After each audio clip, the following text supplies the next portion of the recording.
We've got Ryzen 7000 pricing details. YouTube wants you to buy all of your streaming services through them, and Intel can't give GPUs to the people who won them.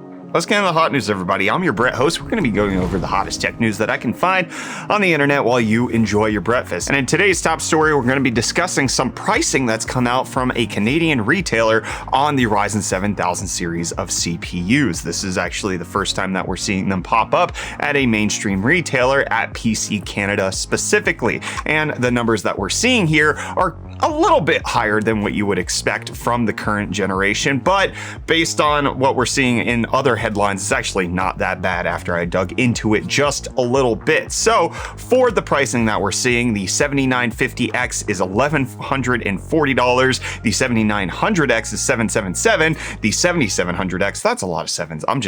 Words are mumbling out at this point, the numbers are going. The 7700X is $614, and the 7600X is $423.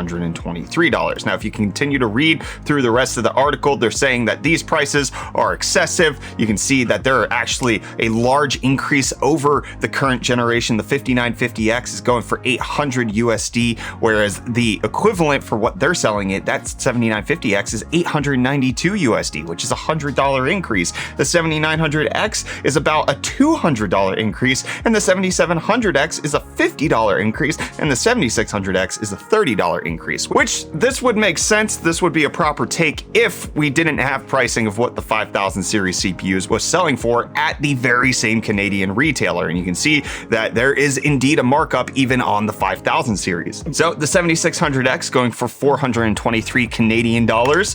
Well, the 5600X is just $6 cheaper than that. The 7700X is going for $614. Well, the 5700X, that's where the difference comes in. It's $400 here, but if we take a look at the 5800X pricing, well, that's $604. So the difference is really only about $9 if you consider Ryzen 7 versus Ryzen 7. The 7900X going for $778. Well, the 5900X is going for $790. This is actually $13 more expensive. And then the 7950X going for $1,140. Well, the 5950X is this one's a lot cheaper. This is about $200 cheaper. So if you look at the actual Canadian retailer who has these chips listed, they still have them posted. It actually isn't that much more expensive than the 5000 series that they're currently already selling. The only thing to note here is that all of these chips are trade chips, which means they come without a cooler, whereas the examples that I was giving you, such as this one, well, the 5950X doesn't come with a cooler, but like this one also doesn't come with the cooler. This one also doesn't come with the cooler.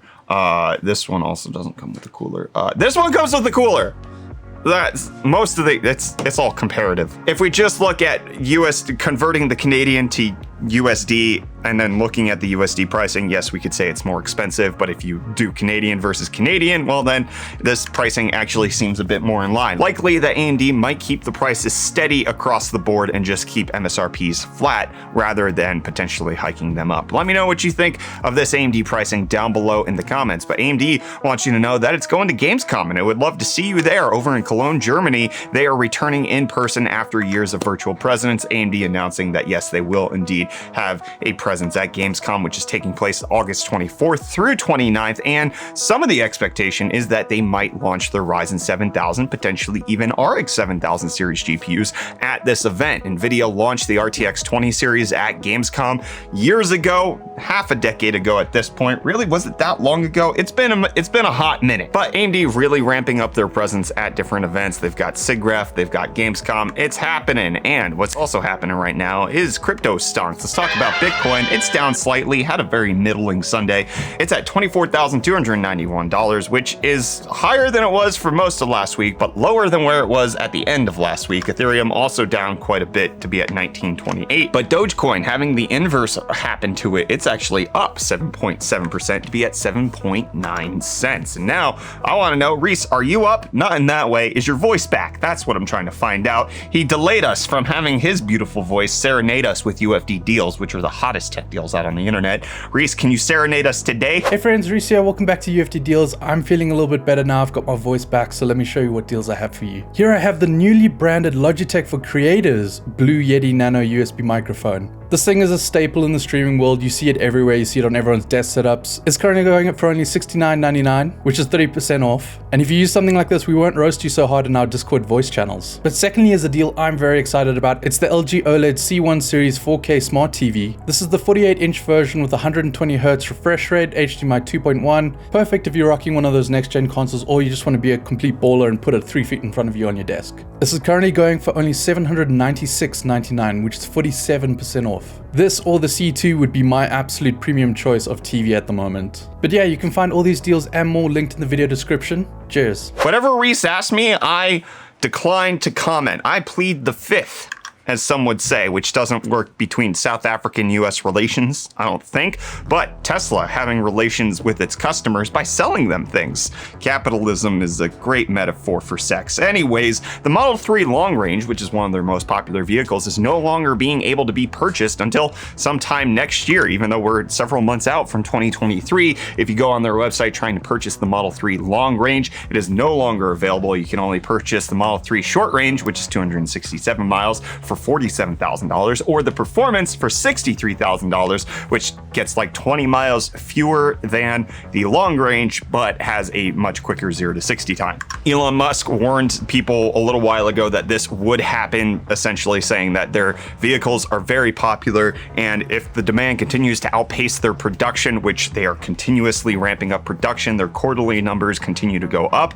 If that continues to happen, they would shut down orders, and that's exactly what seems to have happened with that. But in case you want to order things, Disney Plus, Netflix, all of that, you might be able to do so through YouTube sometime soon, because YouTube is working on a channel store for you to be able to subscribe to all of these different streaming services to make it so that it's all in one place. YouTube's been working on this for about 18 months, which is odd considering the fact that you can already bundle that through YouTube TV somewhat. You can make it happen. Anyways, the pitch, according to them, is that new YouTube channel store would offer great marketing for streaming services because consumers could watch trailers of shows or free movies on YouTube and then easily pay to subscribe to the service, and that YouTube would split that revenue between Google and whoever the streaming service is, which makes sense to me, at least a little bit from the business perspective. But myself as a consumer, why wouldn't I just sign up through the website? Why would I want to do it through YouTube? Is it like to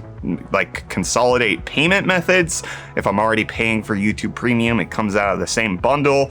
I don't really care about that much. Maybe I'm missing it. Maybe I'm not the target audience, but let me know if you would do that down below in the comments. And Apple's gonna do your brain in with some advertising. New reports are coming out that they are heavily developing where to stick ads in front of your face even more. We talked about in a previous episode of Hot News that they're gonna be bringing out more ads to the App Store, but now new reports are coming out that they're gonna put ads on maps. They're gonna put ads on podcasts. They're going to put ads on games. They're going to make it so that there's ads everywhere. Things like if you're searching on maps trying to find a restaurant, they're going to advertise you a different restaurant. You want to go to the local joint? No, you go to the faraway joint that's paying them a little bit more. Anyways, there's going to be cards that show ads and make it so that it's there. I'm not necessarily against it, although it does seem a little, it's not bad, right? Like, I accept the fact that Google has Google ads and they're advertising to me constantly. I mean, even there's this Enfamil ad right here. I don't need formula. That doesn't make any sense to me. But like, I already accept this. Is it really a problem? No, but on the same hand, Apple has really been trying to say that they're for privacy and they make it so that you can block tracking from dedicated apps, but then they're just gonna offer it up themselves, which makes it feel like they just wanted the revenue rather than protecting their people, which of course, that's what it is in capitalism, but I want to be a little disappointed, okay? Even though it makes so much logistical sense that they would do the capitalism, I want to be a little bummed out here that they're not doing the make me happyism. And I'm a little sadism because Hogwarts Legacy getting delayed until February 10th. It was originally supposed to come out sometime this year, but it's been delayed for PC, PlayStation, and Xbox until that date. The other console not getting it until sometime in a future time. But I might be slapping in a new SSD into my PlayStation 5 when I want to play Hogwarts Legacy. A 990 Pro PCI Express 5.0. That might be a good thing. It's showing up on PCI SIG. We see the 990 Pro right here. Oh, that looks like a good consumer-facing card getting added there. I'm just excited about it. I like fast SSDs. It makes me happy. You know what else makes me happy?